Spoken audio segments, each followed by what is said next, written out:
마지막 주에 성령주일입니다. 우리가 한 해 동안 많은 하나님의 은혜를 받고 살았음을 고백하지 않을 수 없습니다. 우리를 지켜주셨고, 그리고 우리를 인도해 주셨고, 그리고 우리 가정을 보살펴 주셨습니다. 그뿐 아닙니다. 자녀들과 우리의 사업도 지켜주셨습니다. 이 모든 것이 하나님의 은혜라고 밖에는 더 이상 할 말이 없습니다. 그리고 주 예수 그리스도의 핏값으로 세우신 우리 한빛 장로교회는 더더욱 그런 것 같아요. 우리 표가 뭐죠? 우리의 지경을 넓히소서. 그런 표처럼 우리의 모든 지경을 넓혀주셨죠. 하나님의 은혜로 올해는 안수집사 2분과 그리고 권사님 2분을 세우는 임직식도 우리가 할 수 있었습니다. 여기까지 인도해 주신 건 모든 것은 에베네셀의 하나님의 은혜입니다. 그리고 그 무엇보다 중요한 것은 주님의 귀한 신실한 일꾼들인 여러분들과 함께 주님의 나라를 지금도 여전히 세워가고 있다는 것 너무나도 감사합니다. 이 모든 것들을 우리가 잊지 말고 기억하고, 그리고 내년에도 더 좋은 교회 만들기에 우리 앞장서야 할 겁니다. 그럼에도 불구하고 한편 우리가 잊고 지워야 할 것들도 있겠지요. 다른 사람들을 미워하고 시기하고 또 질투하고 싸우신 기억이 있다면 여러분 이 시간 그거 모든 것 다 기억 속에서 지워버리십시오. 우리에게 실수와 실패가 있다고 할지라도 그것 때문에 우리는 괴로워할 필요가 없어요. 불을 털어버리시고 새로운 출발하면 됩니다. 그렇게 할 수 있는 것이 참으로 하나님의 은혜가 아니겠습니까? 오늘 본문의 비유는요, 비유의 무대는 포도원입니다. 포도와 무화과는 유대인들에게는 아주 대표적인 과일 나무들이죠. 성경은 무화과를 이스라엘의 상징으로 삼았습니다. 무화과 나무는 잘 자라면 보통 한 3, 4m까지 자란다고 합니다. 그리고 그 나무의 열매는 정상적으로 자라면 1년에 3번 정도 수확을 할 수 있다고 해요. 그쪽엔 아마 따뜻해서 그런 것 같습니다. 그리고 잘 자란 나무에서 3번까지 수확을 할 때에 아주 풍성한 열매로 사람들에게 기쁨을 준다는 거죠. 오늘 본문의 무화과 나무의 주인은 많은 애착과 관심을 가지고 있는 모습을 볼 수가 있습니다. 그럼 주인이 이 무화과 나무를 이렇게 애착을 갖고 심은 이유가 무엇일까요? 무화과 나무는 우리가 보듯이 꽃도 안 피어요. 그죠? 열매부터 열린다. 그리고 향기도 없어요. 그렇다고 아름답냐? 그것도 아니에요. 그러면 목재로 쓸 수 있느냐? 그것도 아닙니다. 관상용이 아니잖아요. 결국 열매가 없는 무화과 나무는 아무것도 아닌 거죠. 주인은 몇 년 후에 좋은 열매가 많이 맺을 것을 기대하고 무화과 나무를 심은 거죠. 거기에 그래서 관심을 가졌다 그 말입니다. 다른 것이 아니죠. 오직 열매였어요. 주인은 자기 종에게 포도나무 못지않게 그 무화과 나무에 정성을 쏟아라 그렇게 당부를 합니다. 이 종은 주인의 뜻을 잘 받들어서 무화과 나무에게 정성을 다 쏟습니다. 벌레도 잡아주고요, 거름도 주고요, 풀도 뽑아주었습니다. 그러다 보니까 첫째는 참 나무가 잘 자랐어요. 기대에 어긋나지 않은 것 같았어요. 2번째 해도 그랬습니다. 벌레도 잡아주고 풀도 뜯어주고 거름도 주니까 정말 잘 자랐어요. 주인과 포도지기 종은 정성을 쏟은 만큼 무화과나무가 잘 자랐기 때문에 매우 만족했습니다. 그들이 이렇게 흐뭇한 이유는 무엇일까요? 나무에서 열매를 많이 딸 수 있을 것이라고 하는 기대 때문이었죠. 그런데 문제가 생겼습니다. 3년이 되면 열매를 많이 맺을 것으로 기대했는데 어느 날 열매를 기대하고 나무에게 가보니 열매가 하나도 없었어요. 잎만 무성하게 피어 있었습니다. 이 종과 주인은 실망이 너무 컸어요. 정성을 쏟아 버는데 말이죠. 아무것도 건질 것이 없으니까 실망할 수밖에 없었겠죠. 주인이 화가 났습니다. 그래서 주인은 종을 부릅니다. 여보게, 저 나무를 찍어 불에 던져버려. 아무 쓸모가 없잖아. 이 말을 들은 종이 주인에게 이렇게 말합니다. 주인님, 하나만 1년만 더 기다려주세요. 그리고 그 후에 1년 후에도 나무에서 열매를 맺지 않는다면 그때 찍어버리죠. 그래도 늦지 않지 않습니까? 하나만 참아주세요. 제가 구덩이를 파고 거름을 더 많이 주고 정성을 다해보겠습니다. 그럼에도 불구하고 열매를 맺지 않는다면 그때 찍어버리시죠. 종이 주인에게 1년만 기회 달라고 사정을 합니다. 오늘 6절 7절 보겠습니다. 이에 비유로 말씀하시되 한 사람이 포도원에 무화과나무를 심은 것이 있더니 와서 그 열매를 구하였으나 얻지 못한지라. 포도원지기에게 이르되 내가 3년을 와서 이 무화과나무에서 열매를 구하되 얻지 못하니 찍어버리라. 어찌 땅만 버리게 하겠느냐. 주인은 무화과나무에서 열매를 얻기를 원했습니다. 다른 것이 아니었어요. 꽃을 원하는 것도 아니었고 목재를 원하는 것도 아니었고 향기를 원하는 것도 아니었어요. 오직 열매를 원했습니다. 이 무화과나무의 존재 이유는 열매 맺는 거예요. 그런데 이 무화과나무가 열매를 맺지 못했다는 사실이죠. 성경은 우리 인간의 존재의 이유를 분명히 알려주고 있습니다. 저와 여러분들의 이 땅에 살아가는 존재를 분명하게 알려주고 있다고요. 무엇인지 아십니까? 고린도전서 10장 31절 말씀에 그런즉 너희가 먹든지 마시든지 무엇을 하든지 다 하나님의 영광을 위하여 하라. 이것이 우리를 지으신 하나님의 목적이고 우리의 삶의 목적입니다. 저와 여러분들을 하나님께서 이 땅에 보내주신 목적이 무엇이냐면 하나님의 영광을 위한 거예요. 그게 우리의 목적이에요. 삶의 존재의 이유란 말입니다. 그런데 내 뜻대로 내 마음대로 살아가는 우리가 문제죠. 지금 이 주인이 포도원에다 무화과를 심었다는 것은 주인의 넘치는 배려였습니다. 보통 포도원에 무슨 나무를 심겠어요? 네? 포도나무 심는 거죠. 포도원에 포도나무를 심어야 하는데 주인이 배려를 해서 무화과나무를 그곳에다 같이 심어줬다는 거예요. 그러니까 무화과나무는 주인의 특별한 배려로 포도원에 옮겨지게 된 거죠. 이건 보통 은혜가 아닙니다. 무화과나무는 포도나무의 잎보다 커서 자리도 많이 차지한다고. 그 잎사귀는 아주 넓어서 포도원을 그늘지게 한다는 거죠. 그렇기 때문에 포도나무 같이 심으면 안 되는 거예요. 왜냐하면 포도나무가 영향을 받기 때문에. 그리고 그뿐이 아니죠. 포도나무를 같이 심어 놓으니까 포도나무가 빨아들여야 할 그 영양분을 무화과나무가 다 빨아들입니다. 그럼에도 불구하고 주인은 포도나무와 함께 무화과나무를 심었다는 거예요. 이건 주인의 배려입니다.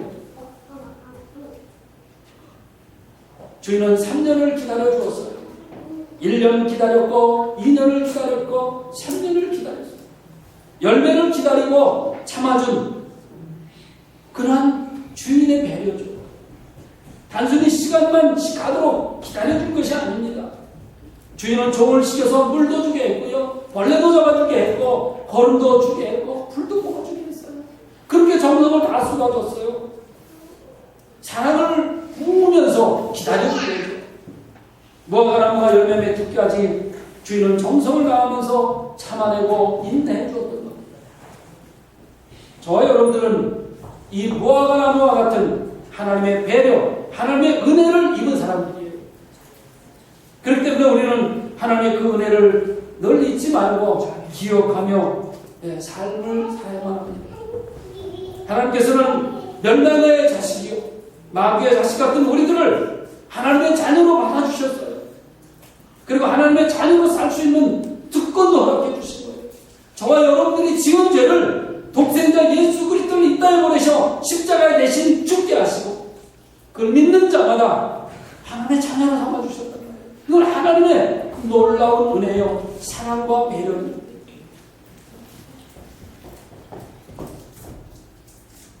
그럼에도 불구하고 우리가 1년 동안 어떤 모습으로 살았는지 되돌아봐야 합니다. 별다른 열매를 맺지 못할 것 같아요. 그럼에도 불구하고 하나님은 지금도 여전히 우리를 참고 기다려주신다는 거죠. 때로는 엉터리 같은 신앙생활을 했어요. 내 생각과 같지 않으면 삐지기도 했어요. 다른 사람은 틀렸고 내 하는 일이 무조건 옳다고 우긴 적도 있다고요. 열매를 맺지 못하면서 많이 맺은 것처럼 위장도 하고 포장도 했어요. 잘난 척도 좀 했습니다. 그럼에도 불구하고 하나님은 지금까지 나를 버리지 아니하시고 참고 지금도 나를 기다리고 계시다는 사실. 사랑하는 성도 여러분, 지난 1년 동안 여러분들은 어떤 열매를 맺으셨나요? 하나님이 기대하시고 우리를 선택하신 목적대로 여러분들은 지금 존재의 목적대로 삶을 살고 계시나요? 열매를 맺으셨나요?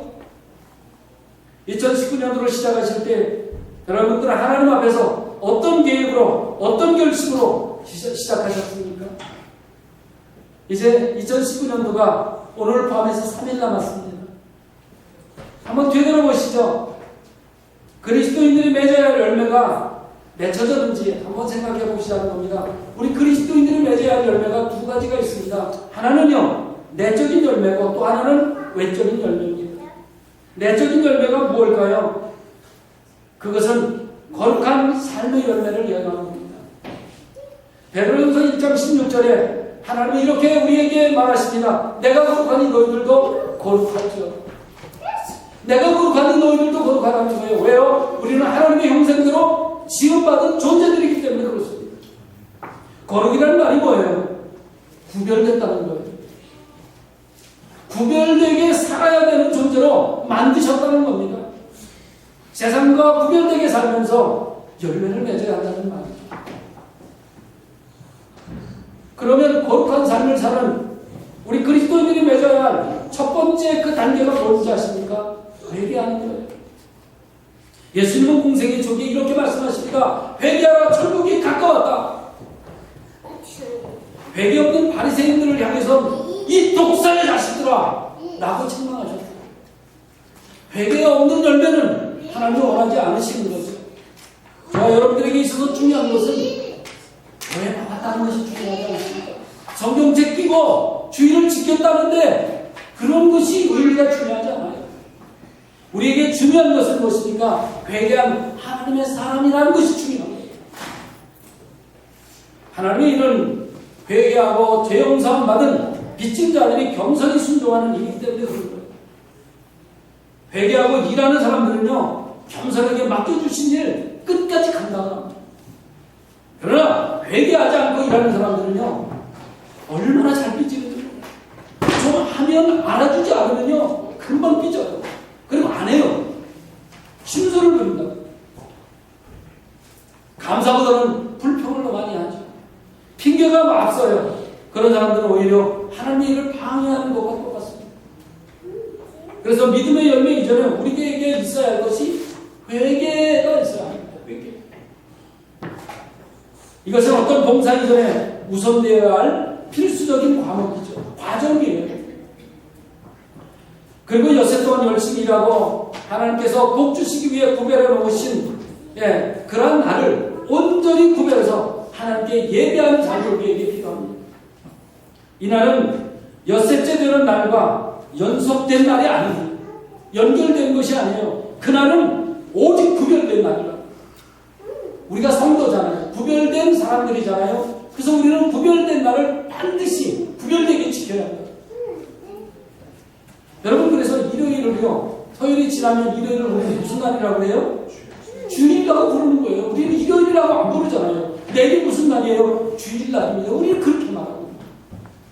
왜요? 그날은 주일의 구별한 날이기 때문에, 구별된 성도가 구별된 날에 하나님 앞에 예배하는 날이기 때문에 그런 거예요. 그래서 주님께 온전히 드리는 날, 우리는 함부로 해서는 안 됩니다. 여러분 시간을 구별해서 드리기를 원합니다. 그 다음으로 성도들은요, 물질을 구별해서 드릴 줄 알아야 돼요. 11조를 드리는 것은 하나님께 돈이 없으셔서 하나님이 여러분들의 돈을 요구하시는 것이 아니에요. 우리에게 복 주시기 위한 하나님의 방편이에요. 하나님이 우리에게 복을 주셔야 하는데 어떻게 복을 베풀어 주셔야 하는가? 그렇기 때문에 하나님께서 우리에게 10의 1을 구별하라고 그러는 거예요. 그건 내 것이 아니에요.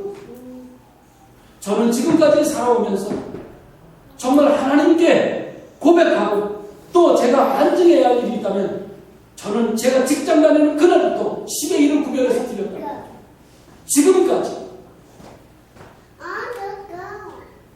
아직도 하나님의 뜻을 구별하지 못하는 사람들 11조를 통해서 우리의 것을 빼앗는 줄도 알고 있어요. 얼마나 벌벌 떠는지 몰라요. 그러나 그런 생각을 가진 사람들은 어린아이와 같은 신앙일 수밖에 없죠.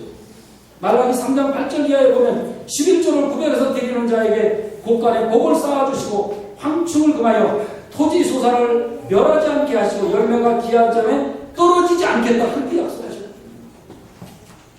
성도들은 복되게 하시려고 주신 하나의 방편이라는 사실을 우리가 기억할 필요가 있습니다. 또 성도들은 말을 주시죠. 말을 구별을 해야 된다.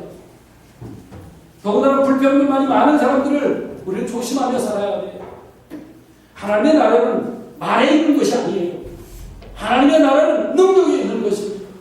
말씀에 있는 거예요. 살면서 여러분들이 말씀대로 삶을 사는 믿음을 보여줘야 합니다. 그렇지 않은 믿음은 야고보 사도는 죽은 믿음이라고 얘기하고 있습니다. 사랑하는 성도 여러분, 부정적인 사람들이야말로 늘 부정적인 삶을 살아갑니다. 그래서 우리는 그들과 함께 섞어서는 안 됩니다. 부정적인 사람 말고요, 늘 긍정적인 사람과 함께 하십시오. 그래야 내 삶과 믿음에도 도움이 되고 인생에도 도움이 됩니다. 아이들이 친구를 잘 사귀어야 하잖아요. 그죠? 우리는 아이들에게 친구를 잘 사귀라 그렇게 말하면서 우리는 부정적인 사람과 사귀면 되겠어요? 아니요. 믿음의 사람, 늘 긍정적으로 사는 사람, 늘 하나님을 사랑하고 봉사하며 믿음으로 살려고 애쓰는 그런 분들과 여러분 함께 하셔야 합니다. 내 주위에 누가 있는가는 너무나도 중요해요. 내 주위에 부정적인 사람이 있으면 나도 부정적인 삶을 자꾸 바뀌어가요. 그러나 긍정적이고 믿음으로 살려고 하는 사람이 내 주위에 있다면 나도 긍정적인 사람이 되고 믿음의 사람으로 자꾸 바뀌어가요. 그리고 전도는 예수님의 마지막 분부잖아요. 가장 중요한 부분이죠. 믿음이 좋은 것 같은데 이 전도 열매가 맺지 않는다면 문제가 있는 거예요. 올해 이 전도 열매를 맺지 못하셨다면 내년에는 더욱 많은 열매를 기대하고 전도 열매를 맺으시기를 주님의 이름으로 축원합니다. 갈라디아서 5장에 보면 성령의 열매가 나옵니다. 9가지 열매가 나오죠. 갈라디아서 5장 22절 23절에 보면 오직 성령의 열매는 이렇게 단수로 나옵니다. 사랑과 희락과 화평과 오래 참음, 자비, 양성, 충성, 온유, 절제 이렇게 나옵니다. 복수가 아니죠. 오직 성령의 열매는 이렇게 단수로 나옵니다. 성령의 9가지 열매가 나오지만 실제로는 하나라는 뜻입니다. 여러분 포도송이가 하나잖아요. 근데 포도는 그 열매가 여러 개가 달려있잖아요. 그런데 한 송이잖아요. 하나잖아요. 마찬가지로 성령의 열매도 하나입니다. 근데 그 안에 9가지가 들어있다는 거죠. 따로따로가 아니라는 거예요. 열리게 되면 사랑의 열매만 열리는 것이 아니라 9가지가 모두 함께 열리게 된다는 거죠. 이것은 그리스도인의 성품을 이야기하고 있는 겁니다. 그리스도인들의 성품을 얘기하고 있어요. 여러분 우리가 예수를 만나면 우리의 성품이 예수님을 닮아가야 합니다. 예수님의 제자 혹은 하나님의 백성, 주의 종 이렇게 얘기하면서 닮아가지 않으면 안 되죠. 교회 다니면 달라져야 합니다. 교회 다니면서 예수님을 닮지 않으면 안 되는 거예요. 예수님을 닮으면 열매를 맺게 됩니다. 사도 바울은 에베소 4장 13절부터 15절에 이렇게 이야기합니다. 우리가 다 하나님의 아들을 믿는 것과 아는 일에 하나가 되어 온전한 사람을 이루어 그리스도의 장성한 분량이 충만한 데까지 이르리니 오직 사랑 안에서 참된 것을 하여 범사의 그에게까지 자랄지라. 그는 머리 곧 그리스도라. 여기에 보면 범사의 그에게까지 자랄지라 이렇게 말씀합니다. 다시 말씀드린다면 이건 모든 일에 모든 생각과 그리고 모든 말과 행동에 이르기까지 그리스도를 닮아가야 한다. 그리스도와 마찬가지로 믿음이 성장해야 한다는 것입니다. 다시 말씀드리자면 그리스도의 인격을 닮아 그리스도를 닮은 인격의 열매를 맺어야 한다 그런 말이에요. 예수 믿은 지 30년 40년 됐다고 하면 뭐합니까? 예수를 닮지 않고 그리스도의 열매를 맺지 않으면 아무 소용이 없습니다. 우리 삶이 변해야 한다는 말이죠. 수십 년 예수를 믿었다고 말을 하는데 삶이 과거와 똑같다면 문제가 있는 거예요. 여러분, 우리는 달라져야 합니다. 새로워져야 합니다. 변화되어야 합니다. 우리 그리스도인들의 삶은 예수님의 인격을 닮아서 다른 사람들에게 영향력을 끼치는 삶이 되어야 됩니다. 예수님처럼 다른 사람들에게 선한 영향, 좋은 영향을 끼쳐야 한다 그 말이죠. 만약 그런 영향을 우리가 끼치지 못한다면 사람들에게 손가락질 당하고 그리고 길에 버리워져 사람들에게 밟혀지는 거예요. 그리고 하나님 앞에 설 때 부끄러움 있는 모습이 될 수밖에 없는 거죠. 부끄러움 당하는 거예요. 우리가 명심해야 할 일은 우리가 이 세상에서 그리스도인이라고 하는 그 이름을 가지고 그리스도인으로서의 삶을 살지 못한다면 반대로 우리가 세상에 영향을 받을 수밖에 없는 거 거꾸로 내가 영향력을 끼쳐야 되는데 내가 그렇게 하지 못하면 반대로 세상에서 영향력을 내가 받게 된다. 세상의 방법을 교회에 끌어들이고요. 그리고 그것이 진리인 것처럼 내세우게 된다. 그리고 자기를 자꾸 높이려고 하는 거죠. 그리고 교회를 어지럽게 만드는 겁니다. 8절 9절 봅니다. 대답하여 이르되 주인이여 금년에도 그대로 두소서 내가 두루 파고 거름을 줄이니 이후에 만일 열매가 열면 조건이와 그렇지 않으면 찍어버리소서 하였다 하시니라.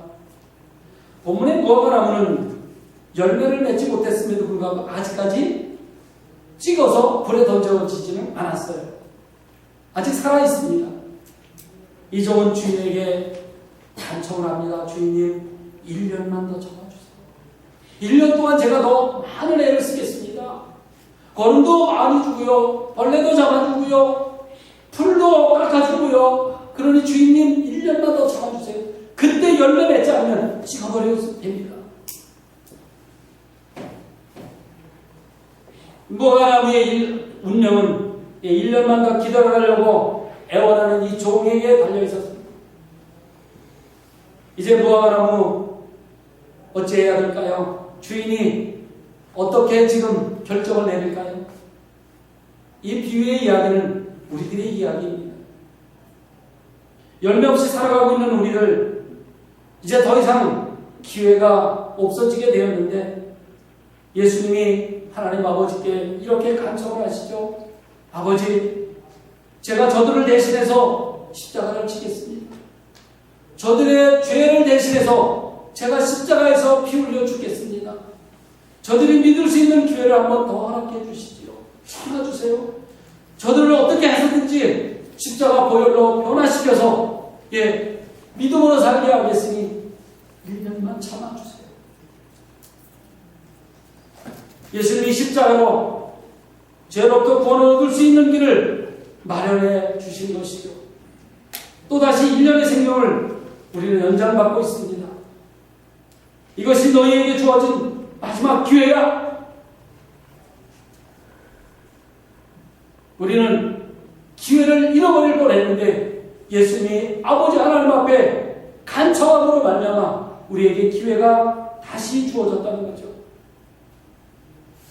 하나님께서 우리에게 일할 수 있는 기회를 다시 한번 또 주시는 것 같습니다. 봉사할 기회를 주셨고 충성할 기회를 주시는 것 같아요. 다시 나에게 주어진 이 기회를 여러분 어떻게 하시겠습니까? 지난 1년 동안 열매를 맺지 못했는데 주인에게 아버지 하나님 앞에 간청하신 예수님의 그 간청으로 말미암아 우리에게 1년이 다시 주어지면 여러분 어떤 삶을 사시겠냐는 겁니다. 기회는 언제나 주어지는 것이 아니지요. 아직 하나님의 일을 할 수 있는 그런 능력을 나에게 주셨을 때 주님을 위해서 힘쓰며 살아가시기를 바랍니다. 일할 수 있는 밤이 일할 수 없는 밤이 속히 올기 때문이에요. 여러분 어떻게 하시겠어요? 이제 몇 시간 후면 2019년 역사의 뒤안길로 사라질 겁니다. 이제 72시간밖에 안 남았어요. 아니 그것도 안 남았어요. 오늘 말씀에 한 해만 참아주셔서 구덩이를 파고 걸음을 주고 정성을 다해보겠습니다. 그렇게 아무도 열매를 맺지 않으면 그때 찍어버리세요. 이렇게 유예기간을 줬는데도 우리가 열매를 맺지 못한다면 이제 남은 것은 찍어 불에 던져 버림을 당한 것 뿐이잖아요. 기회를 잃어버리는 거예요. 그럼에도 불구하고 우리가 머뭇거려서 될까요? 엘리 제사장의 가문은 하나님 앞에 열매를 맺지 못하는 삶을 살았습니다. 그래서 결국 하나님의 영광이 그의 가문에서 떠나버리고 말았어요. 사무엘상 4장 21절에 보면 이가봇이라 하여 하나님의 영광이 떠났다. 그렇게 무서운 말이 기록되어 있습니다. 이가봇, 하나님의 영광이 떠났다는 뜻입니다. 엘리 제사장과 그의 후손들은 하나님 앞에 설 때 부끄러움을 당할 겁니다. 우리의 삶에 하나님의 도우심이 또 하나님의 영광이 떠나버리면 그거는 끝입니다. 기회가 사라지는 거예요. 요한계시록 2장 5절에 보면 에베소 교회를 향하여 이렇게 말씀하십니다. 너희가 회개하지 않으면 축복의 촛대를 옮겨버리겠다. 아직 괜찮은 거 아니에요. 아직 때가 이르지 않았어가 아니란 말이죠. 지금 하나님의 경고장이 저와 여러분들에게 날라왔어요. 남은 인생 적당히 산다면 촛대를 옮겨버리겠다고 하는 경고장을 우리에게 보내주셨단 말이에요. 여러분 어떻게 사시겠습니까? 경고장을 받았음에도 불구하고 여전히 과거처럼 사시겠습니까? 우리 그렇게 살면 안 되잖아요. 2019년도에는 내 잘못된 고집 때문에 삶에서 신앙의 열매를 맺지 못했다면 이제 정신 차리고 2020년도에는 결코 그렇게 살지 않겠다 라고 하는 신앙의 결단을, 새로운 결단을, 그리고 각오를 가져야 하지 않겠습니까? 그래야 하나님 앞에 설 때 결코 부끄러움 나가지 않을 거예요. 이제 마지막 생명주의를 마치면서 우리가 하나님 앞에 결단하는 시간을 갖기를 저는 원합니다. 새로운 한 주간, 아니 이제 이틀밖에 남지 않은 2019년을 보내시면서 새로운 결단으로 주님께 영광 돌릴 저와 여러분 되시기를 주님의 이름으로 축원합니다. 기도하겠습니다. 아버지 하나님,